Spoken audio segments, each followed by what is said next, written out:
다 같이 성경을 들고 일어서시기 바랍니다.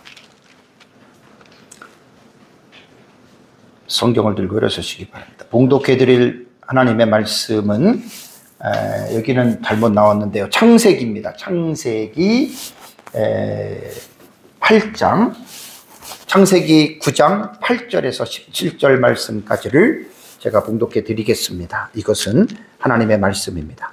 하나님이 노아와 그와 함께한 아들들에게 말씀하여 이르시되 내가 내 언약을 너희와 너희 후손과 너희와 함께한 모든 생물 곧 너희와 함께한 새와 가축과 땅의 모든 생물에게 세우리니 방주에게서 나온 모든 것 곧 땅의 모든 짐승에게니라. 내가 너희와 언약을 세우리니 다시는 모든 생물을 홍수로 멸하지 아니할 것이라. 땅을 멸할 홍수가 다시 있지 아니하리라. 하나님이 이르시되 내가 나와 너희와 및 너희에 함께하는 모든 생물 사이에 대대로 영원히 세우는 언약의 증거는 이것이니라. 내가 내 무지개를 구름 속에 두었나니 이것이 나와 세상 사이의 언약의 증거니라. 내가 구름으로 땅을 덮을 때에 무지개가 구름 속에 나타나면 내가 나와 너희와 및 육체를 가진 모든 생물 사이에 내 언약을 기억하리니 다시는 물이 모든 육체를 멸하는 홍수가 되지 아니하리라. 무지개가 구름 사이에 있으리니 내가 보고 나 하나님과 모든 육체를 가진 땅의 모든 생물 사이에 영원한 언약을 기억하리라.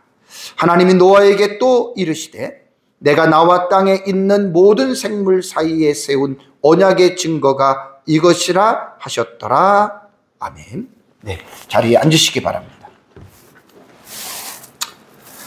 지난주 오후 예배 시간에는 창세기 9장 1절에서 그 7절 본문의 내용에 대해서 제가 말씀을 드렸습니다.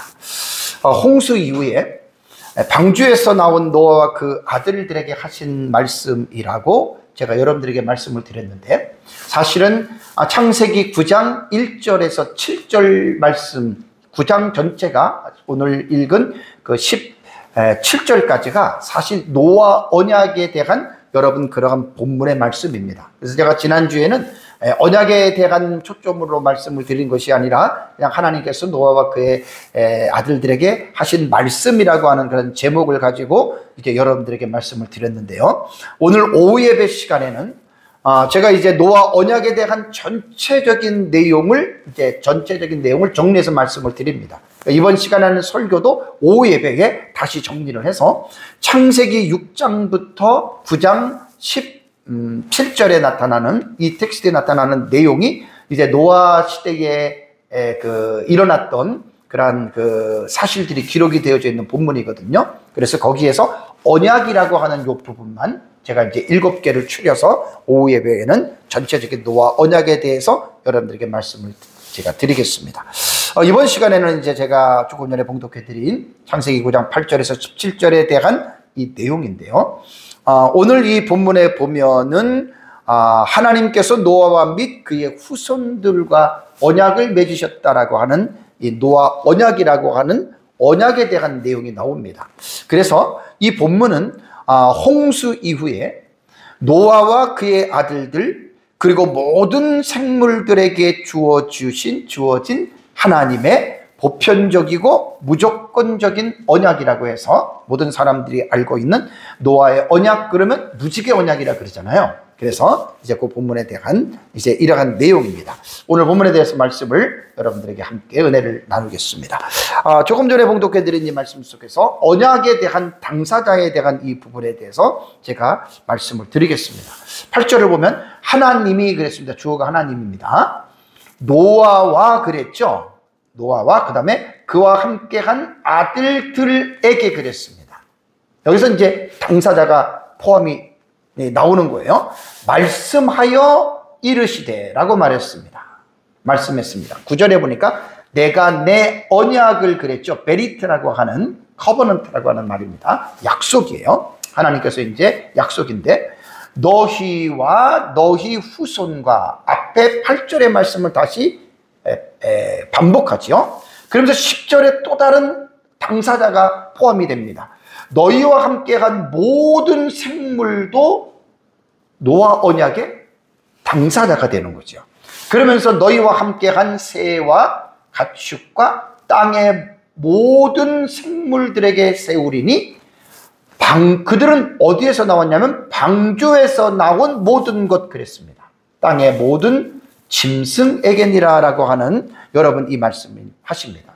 그러니까 하나님께서는 방주에서 나온 노아와 이제 언약을 수립하시는 거예요. 그래서 당사자는 노아와 아들들과 방주에서 나온 모든 생물들이죠. 생명체들, 이제 그들이 이제 그 언약의 당사자가 됩니다. 사람만이 아니라 이제 모든 생물들도 언약의 수혜자가 된다라고 하는 이 말씀 속에서 이제 먼 훗날에 하나님께서 모세에게 율법을 수여하실 때에 안식일에 가축을 일시키지 말라라고 하는 여러분 그 말씀이 나오죠. 그죠? 그러니까 하나님의 말씀 안식일법에는 가축들도 제재를 받는 거예요. 그래서 하나님의 율법은 우리가 사람에게만 하나님의 말씀이 주어진 것이라고 알아서는 안 됩니다. 하나님의 말씀은 폭넓게 본다면 동물들과 땅에 있는 자연의 모든 영역까지 하나님의 말씀이 영향을 미치고 있다고 하는 사실을 여러분들 오늘 이 말씀을 통해서 우리는 다시 한번 여러분 생각을 해볼 수 있어야 됩니다.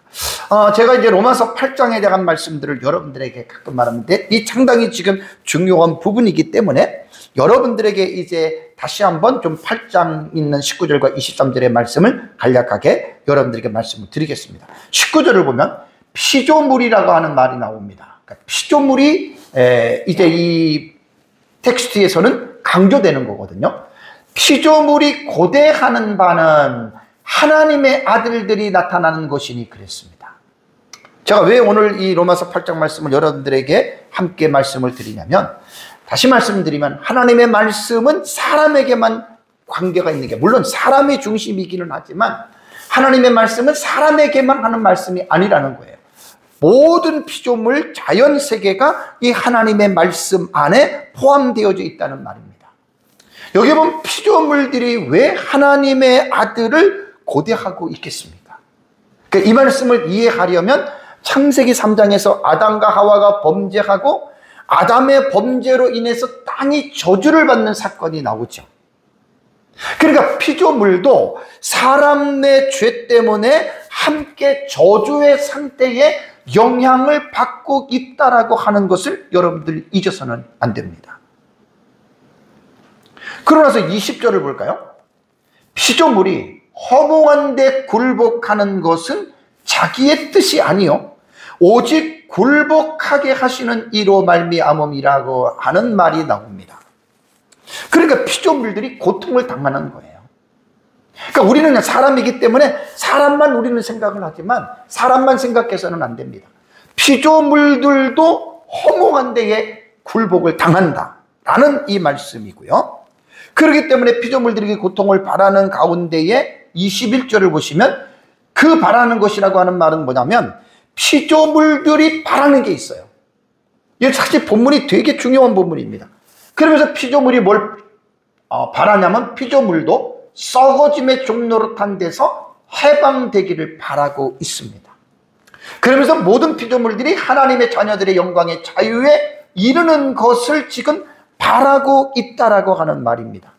여러분 아마 바울이 이런 말씀을 하지 않았다면 사람은 웬만해서 아마 이러한 그 피조물들을 통해서 뭐 피조물들이 무슨 고통을 당하고 있어? 뭐 피조물들이 뭘 바래? 아마 이런 것들을 깨닫기는 아마 힘들다고 저는 생각을 합니다. 그러니까 여기서 우리가 이제 볼 수 있는 것은 뭐냐면 피조물들도 앞에 20절에 말한 것처럼 허무한 데 굴복을 하는데 이들은 그 굴복에서 벗어나고 싶다는 거예요. 그래서 썩어짐의 종노릇하는 데서 해방되기를 원한다. 그러면서 그 하나님의 자녀들의 영광의 자유에까지 이르는 것을 모든 피조물들이 바라고 있다라고 하는 것 여러분 기억을 하셔야 됩니다. 그러면서 이제 22절을 보니까 바울은 피조물이 다 이제까지 함께 탄식하며 함께 고통을 겪고 있는 것을 우리가 아느니라라는 말을 했습니다. 저는 가끔 로마서 8장 19절에서 23절의 본문을 볼 때마다 이전에는 내가 인간의 삶에 바빠서 피조물들을 보지 못했다고 하는 거, 저도 늘 그렇게 생각합니다. 그러면서 이제 로마서 8장의 이 본문을 기억하면 피조물들도 지금 탄식하고 있고 고통을 겪고 있구나. 이거는 사실 계시의존 사색을 통해서, 하나님의 말씀을 통해서 피조물들을 바라보지 못하면 웬만한 사람들은 상상조차도 할 수 없는 여러분 그러한 말입니다. 그러니까 모든 피조물들이 지금 고통을 겪고 있고 모든 피조물들이 지금 탄식하고 있다.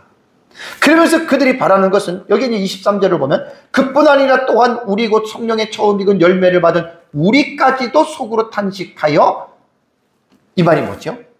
구원받은 우리도 불완전한 어떤 인간의 어떤 모습들 혹은 죄성들, 연약 때문에 얼마나 여러분 우리가 이 세상에서 탄식하면서 살고 있습니까?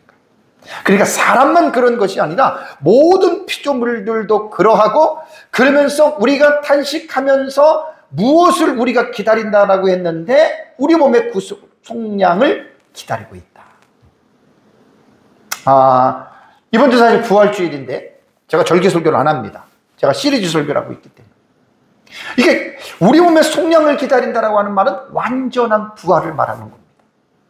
그러니까 피조물들도 지금 이러한 것들을 지금 기다리고 있다라고 하는 그러한 의미가 되겠죠.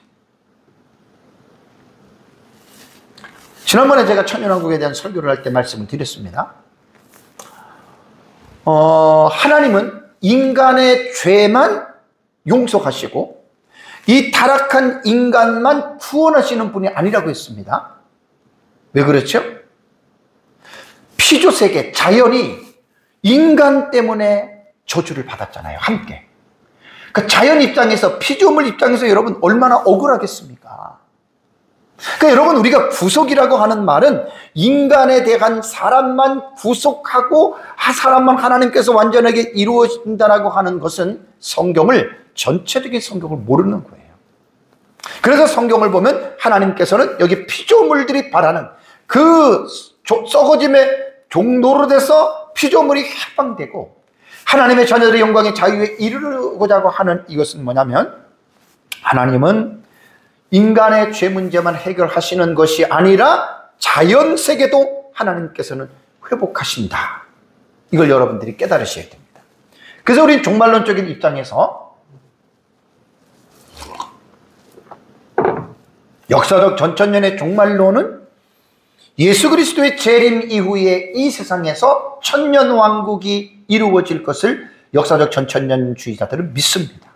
그것이 바로 역천년왕국에서 인간의 죄로 말미암아 저주를 받았던 자연과 모든 피조물들이 회복이 됩니다. 놀라울 일입니다. 그래서 이제 이사야서 65장 17절, 베드로서 3장 13절에 새하늘과 새 땅이라고 하는 이 용어가 천국에 말하는 새하늘과 새 땅을 말하는 게 아니라 우리 역사적 전천년은 이 땅에서 새롭게 회복되는 새하늘과 새 땅을 천년왕국으로 해석을 합니다. 그리고 이제 계시록 21장 1절에 새하늘과 새 땅은 천년왕국이 끝난 이후에 이제 하나님의 나라인 천국에 대한 그 부분을 말씀하신다라고 하는 것 여러분 기억하셔야 됩니다.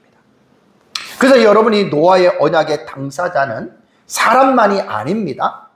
모든 피조 세계, 그러니까 사람과 배에서 나온 그 모든 생명체들과 좀 더 확장을 한다면 모든 피조 세계가 포함이 된다라고 이렇게 말씀을 드릴 수가 있습니다. 그래서 이 노아의 언약에 대한 당사자에 대한 이 부분을 여러분들이 잘 이해를 하셔야 됩니다. 그러면 이제 노아의 언약, 하나님께서 맺으신 노아와 맺은 언약의 내용은 무엇일까? 자, 하나님께서 맺으신 언약은 11절에 나옵니다. 하나님이 내가 너희와 언약을 세운다 그랬죠. 언약을 세우리니 그 내용이 뭐냐면 다시는 모든 생물을 홍수로 멸하지 아니할 것이라 라는 말입니다. 언약의 내용이. 그러면서 땅을 멸할 홍수가 다시 있지 아니하리라라는 이러한 언약의 내용을 하나님께서는 말씀을 하고 계십니다. 여기에서 다시는 이라는 말이 나오죠. 모든 생물을 홍수로 멸하지 아니할 것이라 라고 하는 여러분, 이 말은요, 이전에 이 내용이 문맥적으로 전문맥을 보면 이 내용이 나옵니다. 이 내용이 어디 나오는 줄 아세요? 8장 21절입니다. 창세기 8장 21절에 여기에 뭐라고 하나님께서 말씀을 하시냐면, 여호와께서 그 향기를 받으시고, 그러니까 어떤 향기죠? 노아가 방주에서 나오고 그 다음에 하나님 앞에 제물을 드릴 때 하나님이 그 제물을 받으시고 그 다음 말이 뭐냐면 그 중심에 이르시되라는 말이 나옵니다.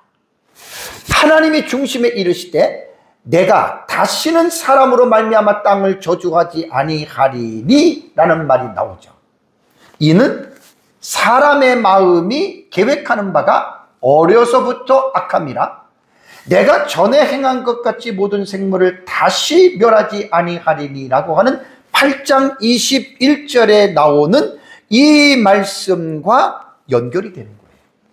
그러면 8장 20절에 나오는 그 여호와께서 향기를 받으시고 그 중심에 이르시되라고 하는 이 말씀을 제가 조금 자세하게 말씀을 드리겠습니다.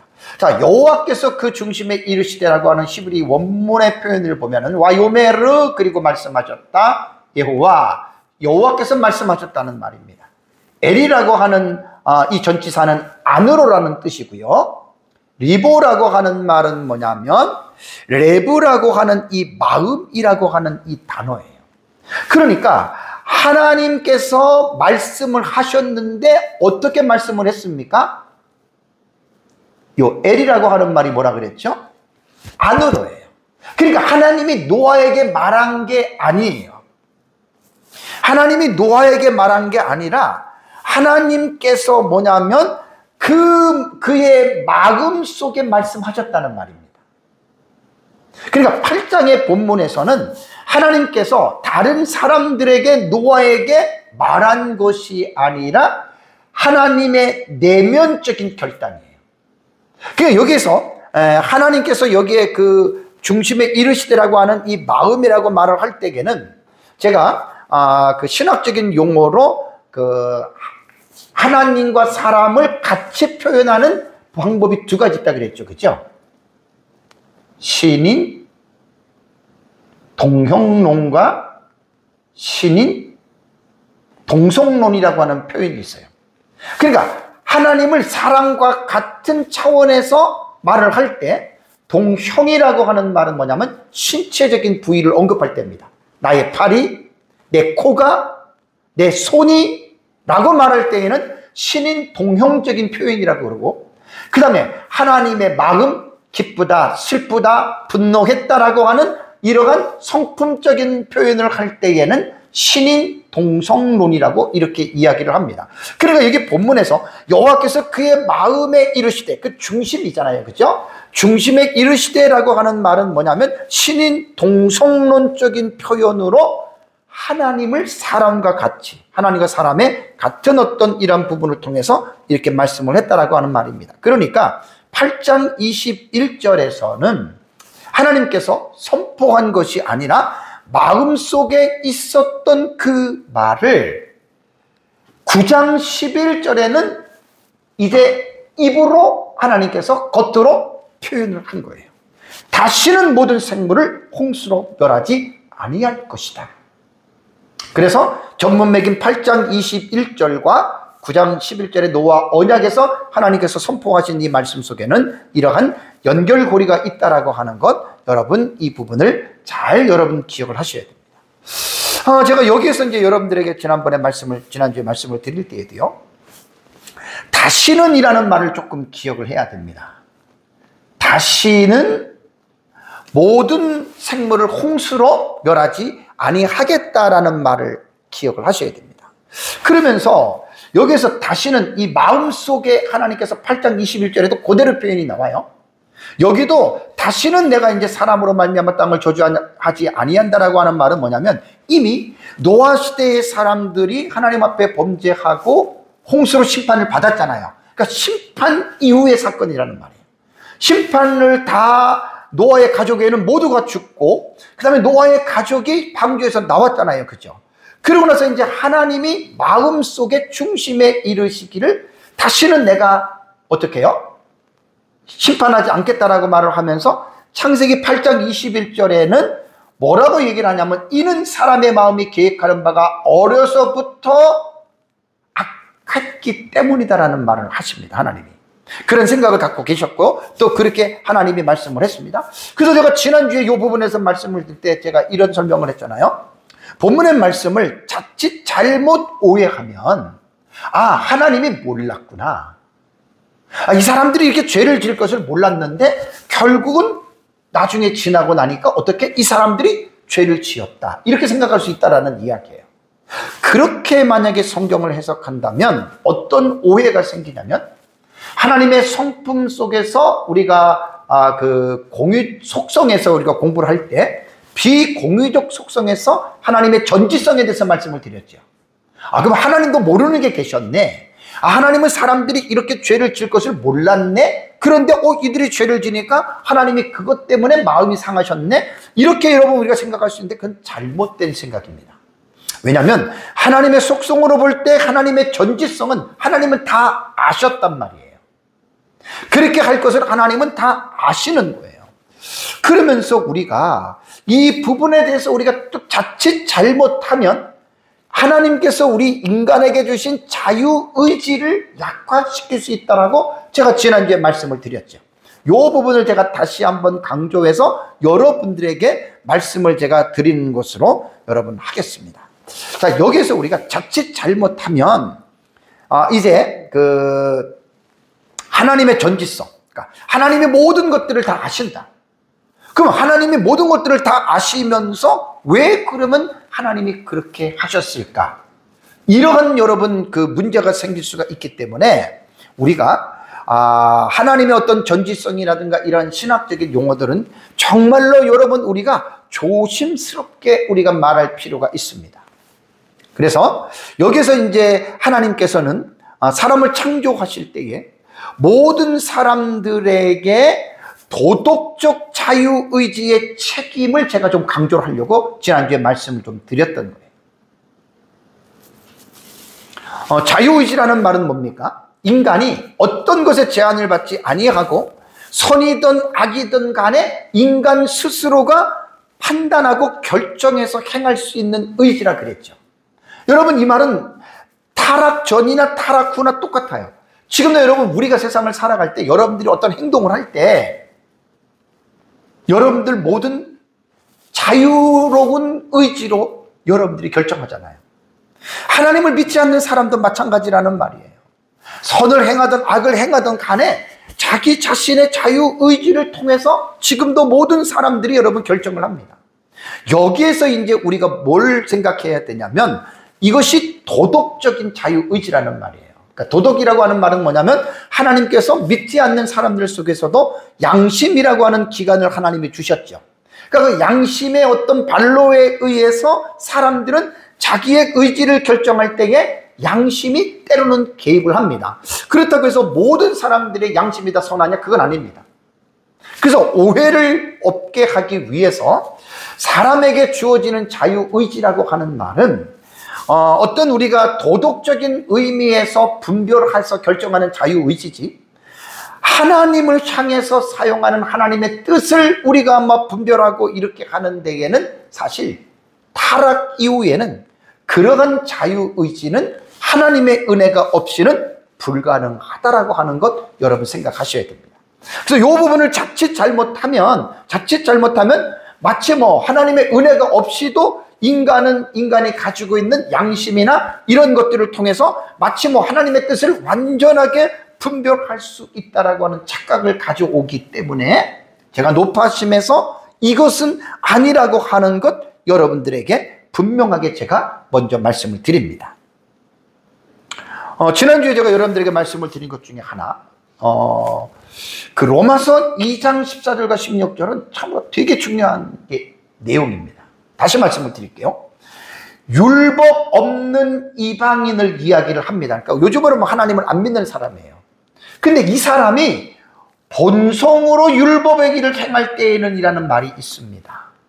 되게 중요한 본문이에요.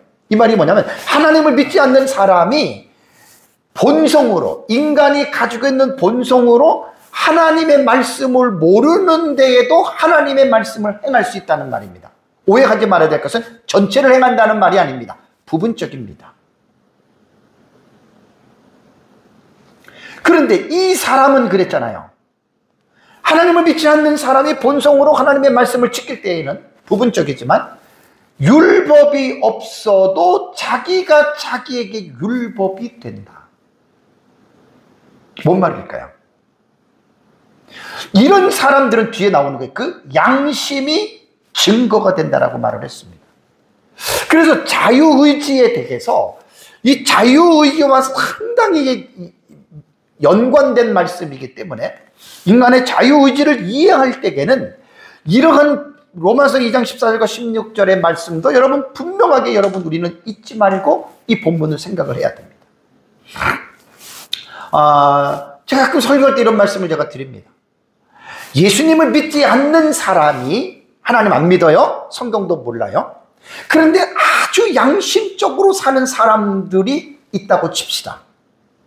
반면에 예수님을 믿고 구원받고 하나님의 성령이 그 안에 있는 사람들 가운데에 더러는 소수 중에 하나님의 성령의 소욕을 그르치고 거부하면서 자기 마음대로 사는 사람들이 있을 수 있어요. 소수입니다. 그래서 이 두 사람을 비교해 볼 때 객관적인 입장에서 볼 때 하나님을 믿지 않는 사람이 양심적으로 살아가는 사람이 하나님을 믿는다고 하면서도 하나님의 성령을 거스리고 양심도 거스리는 비양심적인 사람들보다 하나님을 믿지 않고 양심적으로 사는 사람이 훨씬 더 나을 수 있다는 말을 제가 가끔 표현을 합니다. 오해하지 마시기 바랍니다. 하나님 믿는 사람들 소수입니다. 소수. 가끔 우리가 TV를 보면 뉴스에 이런 경우가 나올 때가 있잖아요. 목회자도 그렇고 성도도 그렇고 상상을 초월하는 불신자들도 하지 않는 그런 할 때가 있잖아요. 그럴 때 우리가 그 하나님을 믿는 사람도 자기 의지로 그 끔찍한 일을 행한 거예요.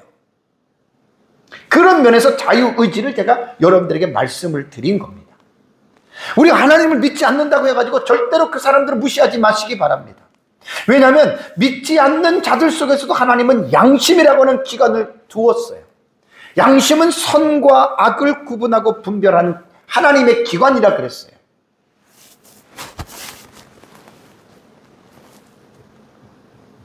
그래서 자유의지를 여러분 제가 강조하는 것 중에 하나가 로마서의 말씀과 연결해서 본다면 정말 우리는 모든 어떤 일들을 행하는 데 있어서 정말 신중해야 된다는 말이에요. 이 말은 뭐냐면 자유의지를 잘 선택하라는 거예요.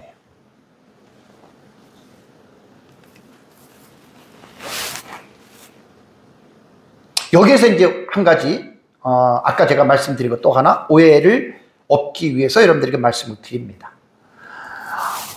양심이라고 하는 거는 한계가 있어요. 한계. 그러니까 선과 악에 대한 모든 것을 깨닫는 기준은 아니에요. 양심은.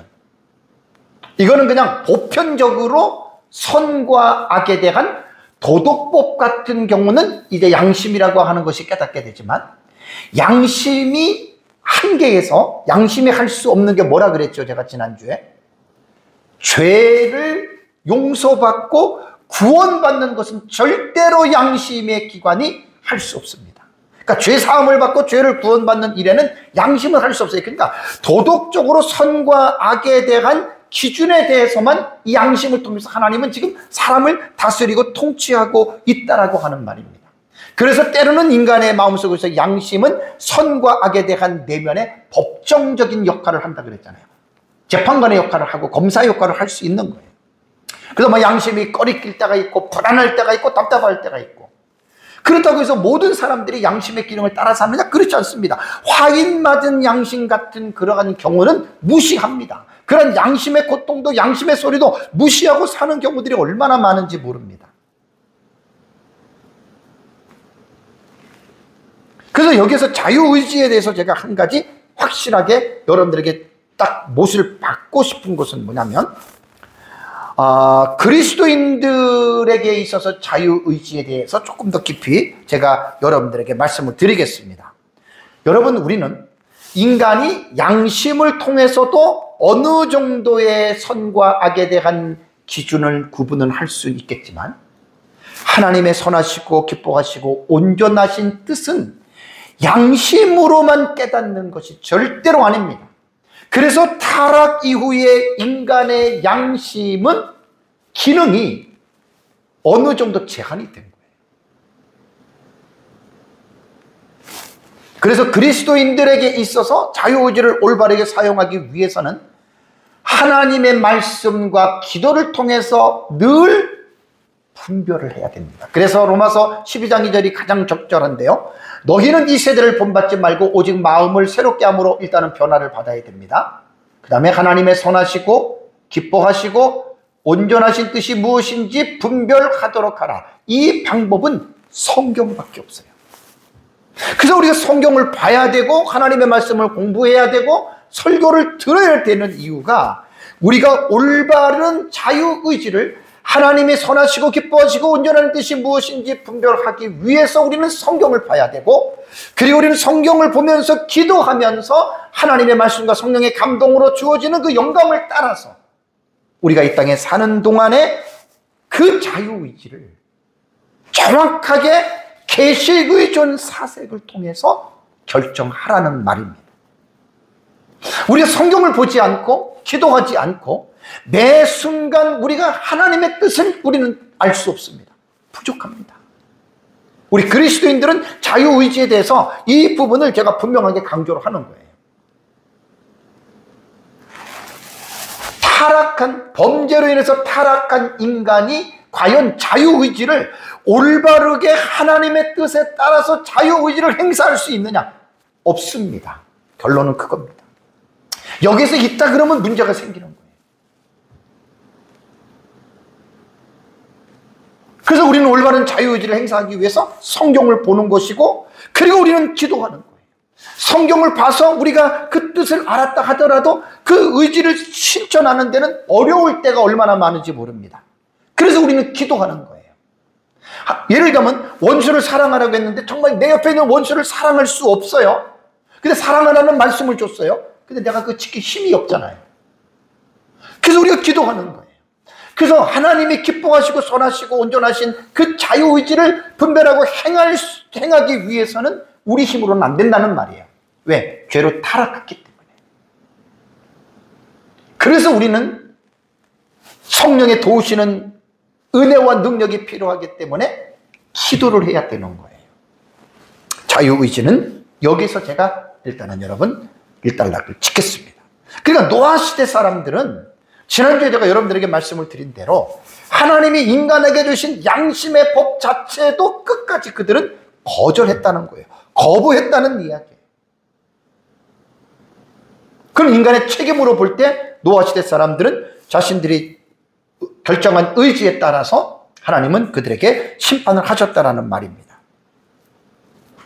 다음에 이제 세 번째 여러분들에게 말씀드릴 것은 언약의 표징입니다. 자, 하나님은 노아와 그의 아들들과 방주에서 나온 모든 생물들에게 하나님께서 무조건적으로 언약의 징표를 보여주십니다. 이제 다시는 내가 심판하지 않겠다 말을 하고, 그리고 하나님께서 징표를 보여주시는데 그 징표가 뭐냐면 하나님의 무지개를 구름 속에 두시고 구름이 땅을 덮을 때에 무지개가 나타나는 것으로 하나님께서는 징표를 말씀해 준 거예요. 그래서 창세기 9장 12절과 13절을 보면 하나님이 이르시되 말하죠. 내가 나와 너희와 및 너희와 함께한 모든 생물 사이에 대대로 영원히 세우는 언약의 증거는 이것이니라. 내가 내 무지개를 그렸습니다. 하나님의 무지개입니다. 하나님의 소유입니다. 무지개는 사람의 것이 아닙니다.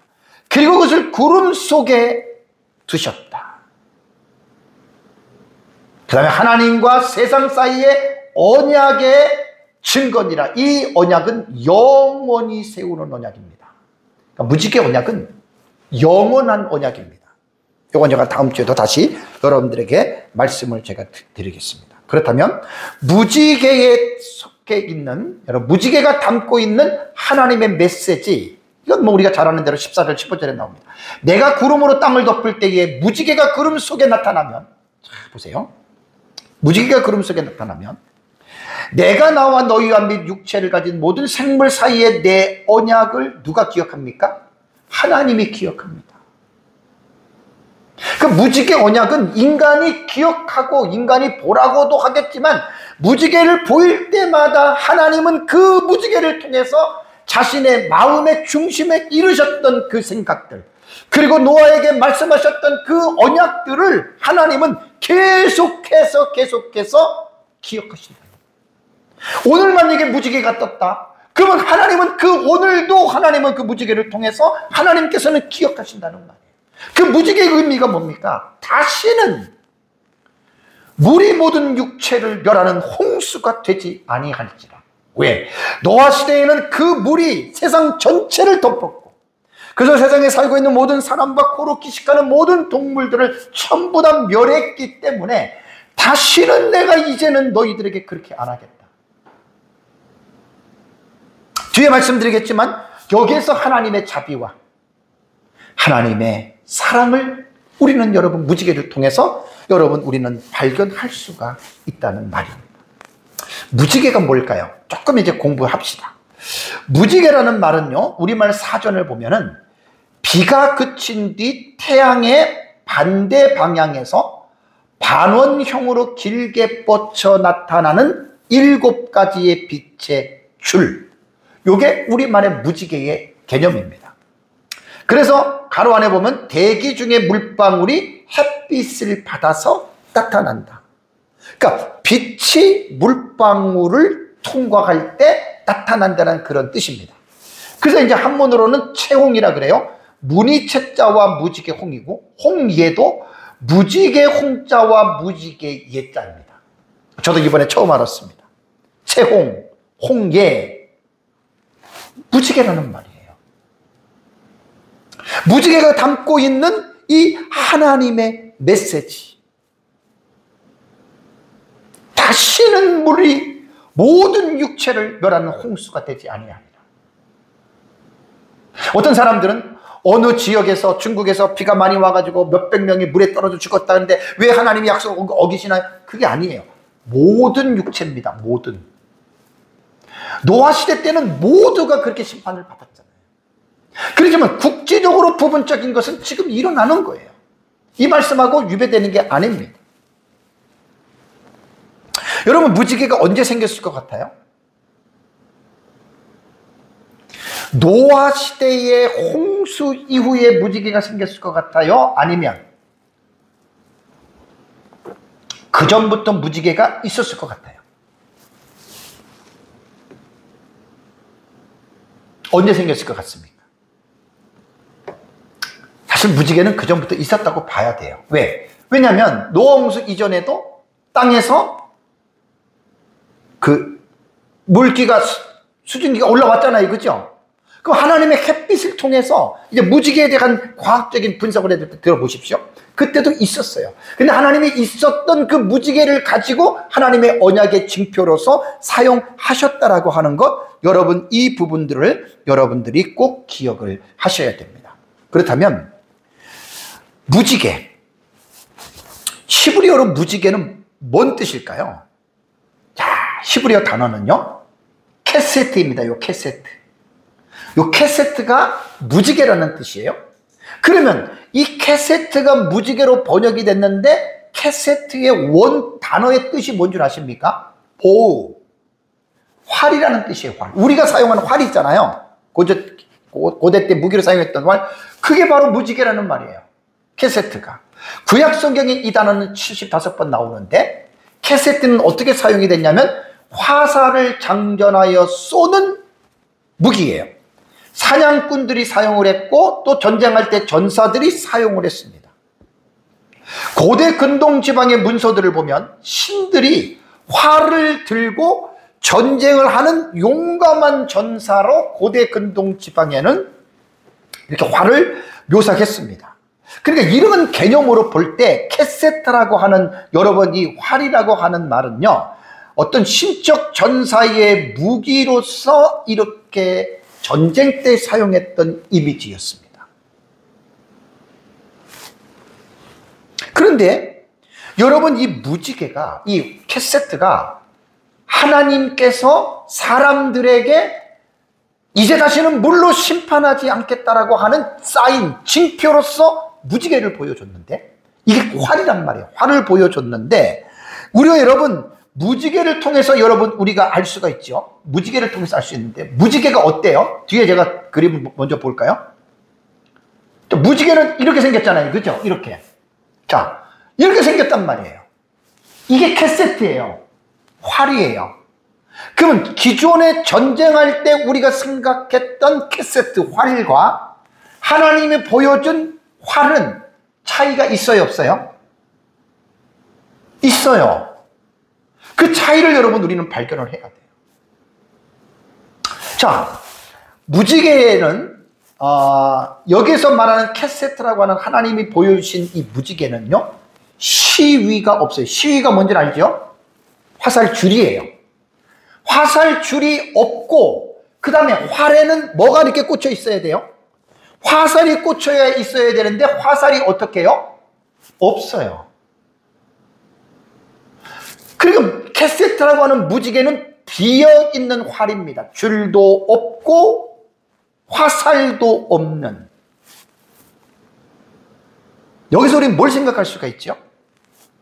만약에 하나님이 무지개 언약을, 캐세트를 보여주면서 이 세상에서 전쟁하는 이미지 그대로 활의 시위도 있고 화살을 하나님이 만약에 딱 꽂아놨다면 사람은 어떻게 생각했을 것 같아요? 어머, 저 활이 다시 이 세상을 향해서 쏘겠다, 이런 추측도 가능할 수 있잖아요. 그러니까 여러분, 노아 시대 때에 기쁨의 샘이 열리고 하늘의 창문들이 열렸죠.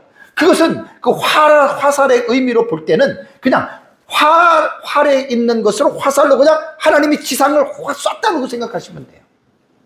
하나님이 활을 가지고 지상으로 화살을 쏘기 때문에 그 땅에 기쁨의 샘들이 열리고 하늘의 창문들이 열려서 40일 동안 비가 와서 이 세상이 홍수로 심판을 받았다, 그렇게 생각을 해야 됩니다. 근데 그 홍수가 끝나고 나서 하나님께서 캐세트라고 하는 활을 하나님이 보여주셨는데, 그 활은 시위가 없고 화살이 없어요. 여기서 이제 우리는 이 상징의 의미를 우리는 읽을 수가 있어야 됩니다. 빈 활의 모습은 결국 무지개로 보여줬잖아요. 하나님의 자비와 평화의 선언으로 여러분 우리를 해석을 합니다. 빈 활, 화살도 없는, 다시는 물로 심판을 하지 아니하시겠다라고 하는 여러분, 이러한 하나님의 여러분 상징입니다. 그래서 우리는 무지개라고 하는, 캐세트라고 하는 시위가 없는 빈 활을 우리는 이렇게 여러분 생각을 해야 됩니다.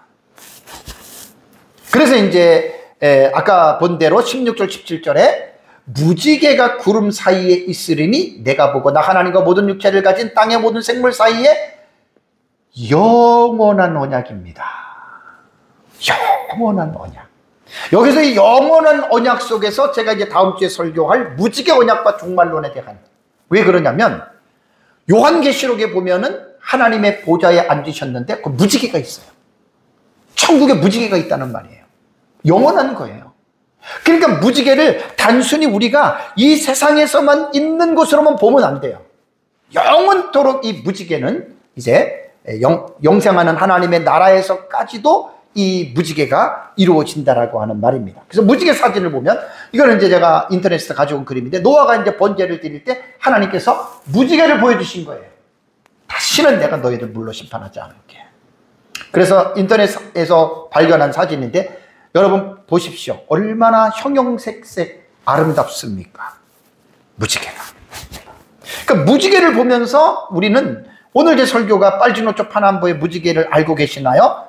의미를 알고 계시나요? 이게 설교 제목을 잡은 거예요. 이거는 그냥 하나님이 뷰티풀, 멋있다, 와, 원더풀 이러고만 준 게 아니에요. 무지개 속에 담겨있는 다시는 물로 세상을 내가 심판하지 않겠다라고 하는, 여러분, 이 사실을 여러분 우리가 이해를 해야 됩니다. 그렇다면 여러분, 이 무지개는 어떻게 이렇게 생기는 줄 알아요? 제가 이번에 설교를 준비하면서 좀 또 공부를 했는데, 여러분 이게 이제 원래 과학자들의 이 말들을 제가 잠깐 여러분들에게 설명을 해 드릴게요. 무지개에 대한 현상을 어떻게 과학자들은 이야기를 하냐면, 비가 내린 후에 무지개가 뜨는데, 그렇다고 다 무지개가 뜨는 것은 아닙니다. 과학자들이 무지개가 생기는 현상을 말을 하기를 어떻게 말을 했냐면, 공기 중에 작은 물방울들이 떠 있는데 우리 눈에는 안 보여요. 작은 물방울은. 그런데 햇빛이, 비가 온 뒤 햇빛이 비치잖아요. 그리고 그 햇빛이 모든 것들을, 예를 들어서 어떤 통과할 수 없는 뭐 집이라든가 돌이라든가 하면은 햇빛이 통과하지 못하고 거기서 꺾이는데, 햇빛이 통과할 수 있는 매체들이 있잖아요. 예를 들자면 물방울. 자, 물방울도 매체예요, 매체. 물도 매체이기 때문에 햇빛이 그것을 통과한다라는 말입니다. 근데 통과할 때 햇빛이 그냥 직선으로 통과하는 게 아니라 굴절된다 그러죠, 굴절. 물방울도 뭐 크기에 따라서 다른데, 그 물방울을 통과할 때 굴절이 되면서 방향이 바뀌는데, 이때 방향이 바뀌면서 그 빛이 빠져나올 때 색깔이 나온다는 거예요. 여러분 놀랍지 않습니까? 이걸 과학자들이 발견해낸 거예요. 우리는 우리의 그 시야로서는 볼 수 없어요. 작은 수증기 물방울도 안 보이는데, 빛도 그냥 빛이 내지, 여러분 그 빛의 파장을 여러분 우리가 분석할 수 있으면 우리 못해요. 그러면서 그 작은 물방울 속에서 빛이 꺾일 때 어떤 것은 굴절이 적게 되기도 하고 어떤 것들은 많이 굴절이 되는데, 빨강색이 가장 적게 꺾인대요, 빛이. 그리고 가장 많이 꺾이는 색깔이 뭐냐면 보라색이래요. 놀랍게도 무지개 색깔이 빨주, 노초, 파남보 7가지 색깔이죠. 그 7가지 색깔이 빨강색이 가장 적게 꺾일 때 위에 위치가 되고, 보라색이 가장 꺾이는 굴절 속의 이 각도가 세기 때문에 그렇게 7가지의 색깔이 생긴다는 거예요. 여러분 놀라지 않습니까? 이거는 자연 법칙이거든요. 자연 원리거든요. 그럼 이 자연 원리를 누가 만든 거예요? 하나님이 만드셨죠. 빛도 하나님이 만드시고, 물도 만드시고, 그 수증기의 물방울도 하나님이 만드시고, 모든 것들이 전부 다 하나님이 하신 일들입니다. 그래서 프리즘에 대해서 제가 간단하게 말씀을 드릴게요. 프리즘은요, 빛을 굴절하고 분산시키는 광학 도구입니다. 그래서 일반적인 프리즘은 단면의 모양이 정삼각형이고 표면은 평탄하며 유리와 같은 투명한 재질로, 우리 학교 다닐 때 실험해 봤잖아요, 그죠? 그 투명한 재질로 이루어져 있는데, 거기에 빛을 투영시키면 빛이 이제 그 프리즘을 통해서 그 프리즘을 뚫고 나갈 때에는 놀랍게도 색깔이 나오죠, 그죠? 그래서 여기에서 이제 그 프리즘에 대한 부분들을 제가 말씀을 드리면, 백색 광인데 우리는 빛이 내만 보이는 거예요. 삼각형의 프리즘을 통해서 프리즘을 매개체를 뚫고 나올 때는 7가지 색깔이 나오는 거예요. 무지개 색깔. 이 과학자들이 발견해낸 겁니다. 만약에 과학자들이 이 원리를 발견해내지 않았으면 우리 그냥 무지개 멋있네, 우리 그냥 이러고 끝났을 거예요. 빛이 공중에 떠 있는 수증기를 통과할 때 이렇게 나타나는 거예요. 그래서 이 그림을 딱 보면은 빨주, 노초, 파남보 이렇게 무지개 색깔이 프리즘을 통과한 스펙트럼에 이렇게 여러분 색깔들이 나타나는 겁니다. 그리고 여러분 우리는 무지개를 반원형으로 이렇게 알고 있잖아요. 그죠? 원래 무지개는 반원이 아니라요, 완전한 원형의 무지개라고 합니다. 그럼 원형의 무지개를 어디서 볼 수 있어요? 그건 공중으로 올라가야 돼요. 그래서 사진을 제가 갖고 왔습니다. 비행기에서 찍은 사진인데 원래 무지개는 이렇게 원형이래요, 원형. 근데 땅에서 볼 때는 사람들이 지면 때문에, 여기서 지면에서 보면 요것만 보이는 거예요, 반만. 그래서 반원형으로 보이지만 원래 무지개는 원형입니다, 원형. 그래서 사진들을 보면 여기는 이제 이게 구름 때문에 안 보이지, 구름 없으면 원형으로 나타나는 거예요. 이것도 무지개가 원형으로. 그리고 태양을 중심으로 공중에서 간혹 무지개가 보일 때 있잖아요. 원형이잖아요, 원형. 이렇게 보인다는 거예요. 요한계시록 4장을 보면은 이제 제가 마지막으로 이제 무지개 언약이 언제까지 효력을 미치느냐에 대한 이 부분에 대해서 말씀을 드리겠습니다. 아까 말씀드린 대로 무지개는 언제까지 그 효력을 미치죠? 영원한 언약입니다. 영원한 언약인데, 이 영원한 언약이라고 하는 말은 뭐냐면 이 세상에서만 미치는 게 아니라는 거예요. 예수 그리스도의 재림으로 말미암아 이 세상이 심판을 받죠. 천년왕국이 있죠. 그 다음에 이 땅과 하늘이 없어져요. 처음 땅과 하늘이 없어져요. 그리고 새하늘과 새 땅, 하나님의 나라 천국이 임할 때에 놀랍게도요, 요한계시록 4장 3절을 보면, 4장 3절을 보면 이 천국의 성전이잖아요, 요한계시록 4장과 5장은. 그러면 4장에 보면은 그 앉으신 이의 모양이라고 했는데, 앉으신 이는 누구냐면 성부 하나님입니다. 그러니까 천국의 성전에 성부 하나님이 앉아 계세요. 드로노스라고 하는 보좌에 앉아 계세요. 앉아 계시는데 그 영이신 하나님을 어떻게 표현을 못하고 그냥 벽옥과 홍보석 같고 또 무지개가 있다, 하나님의 지금 모양을 묘사하는 거예요. 여러분, 영이신 하나님을 어떻게 우리가 물질적으로, 물리적으로 그분을 묘사할 수 있겠습니까? 정말 이건 어렵습니다. 보좌가 들렸는데 그 모양이 또 녹보석 같더라. 여기에서 4장 3절의 힌트 하나가 뭐냐면 무지개가 있다는 거예요. 천국에. 지금 천국에 무지개가 있습니다.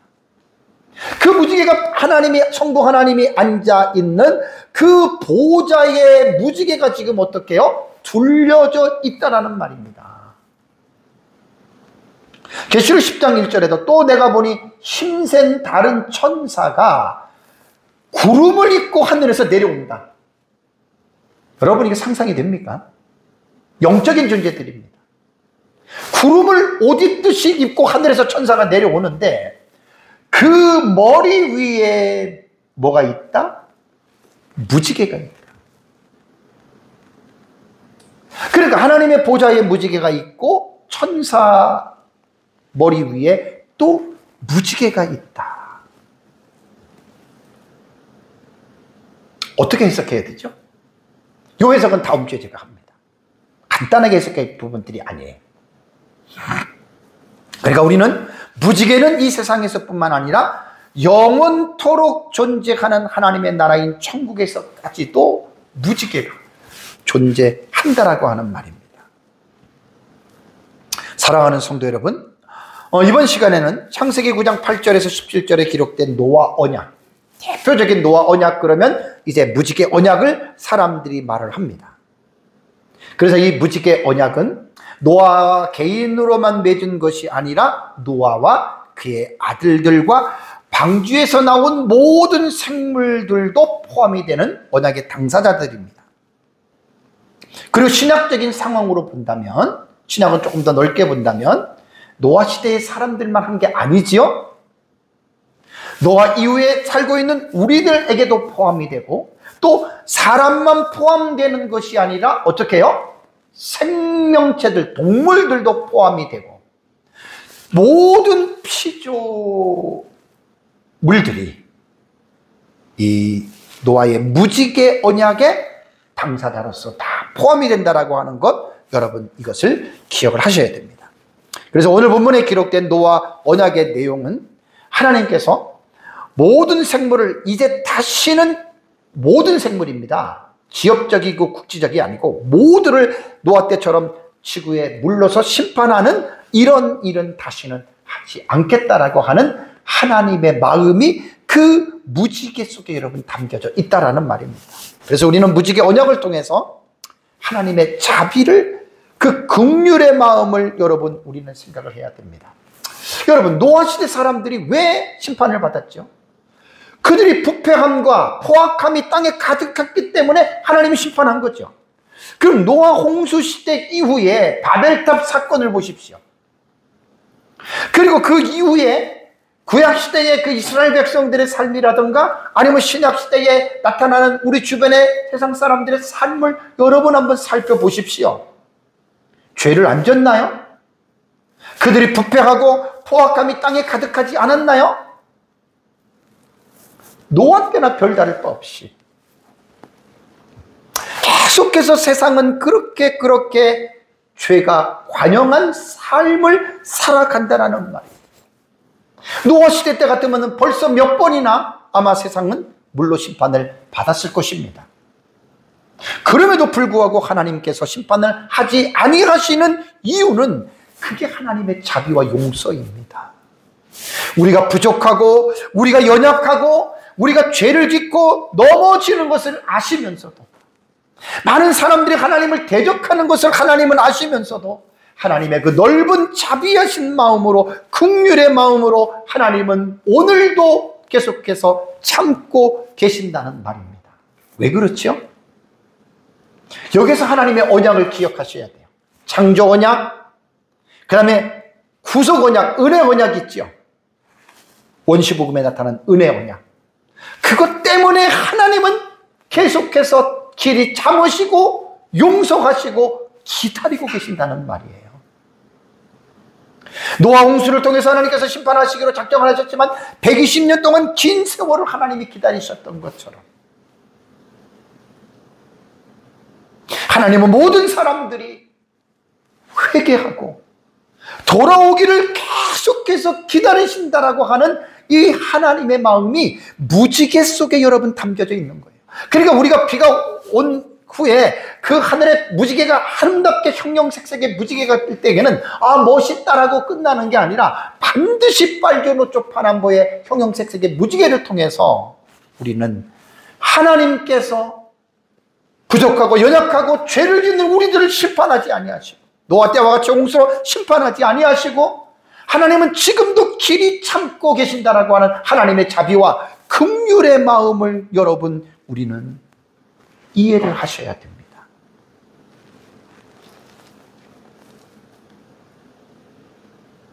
설교 마지막에 제가 정리를 여러분들에게 한다면, 무지개를 통해서 우리는 하나님의 자비와 긍휼의 마음을 우리는 이해를 한다면 중요한 것은 뭐냐면 저와 여러분들의 삶이 여러분 중요한, 행동이 중요하다는 말이죠. 아까도 여러분들에게 말씀을 드렸지만 자유의지를 한번 생각해 봅시다. 자유의지. 자유의지는 뭐죠? 어느 누구에게 제약을 받지 아니하고 내 스스로 결정할 수 있는 의지가 자유의지. 범죄 이전에 죄가 없는 가운데 인간의 의지와 범죄 이후에 전적 타락한 인간의 의지는 영향을 받는 게 전혀 달라요. 그래서 타락 이후에 우리가 가지고 있는 자유의지는 아까 말씀드린 대로 그 타락한 어떤 그 상태에서 하나님의 뜻을 완전하게 그건 이해할 수 없어요. 그건 하나님의 은혜밖에 없다라는 말이에요. 우리가 무지개를 통해서 하나님의 자비와 긍휼을 저와 여러분들이 알았다면, 저와 여러분들이 하나님의 자비를 우리가 이해를 했다면 중요한 것은 우리들의 반응입니다. 삶을 통해서 나타나는 저와 여러분들의 행위를 제가 강조를 하는 겁니다. 사실 아까도 말씀드렸듯이 성경을 보지 않고 기도하지 않고는 우리가 하나님의 뜻을 분별하는 데에는 상당히 제한되어져 있어요. 왜냐하면 우리는 죄로 인해서 완전히 타락이 됐고 또 죄에 대한 습성이 오랫동안 우리 안에 가지고 있기 때문에 우리가 정신을 차리지 않으면 인간이 스스로가 하나님의 뜻을 우리가 알 수 있는 건 사실 힘들고 불가능한 거예요. 그렇지만서도 하나님은 우리에게 자유의지를 주시고 존중하시잖아요. 우리가 동사를 해석할 때, 태를 말할 때 능동태, 중간태를 제가 말씀을 드리죠. 자원하는 마음으로 스스로. 그것은 이제 하나님의 은혜에 기반돼야 됩니다. 하나님의 말씀을 통해서. 또 기도하면서 성령의 감동을 통해서 우리가 하나님의 기뻐하시고 선하시고 온전한 뜻이 잘 분별하면 저와 여러분들이 기쁨으로 그 뜻을 잘 순종하면서 하나님 앞에 영광 돌리시기를 주님의 이름으로 축복합니다. 우리 다 같이 함께 기도하겠습니다.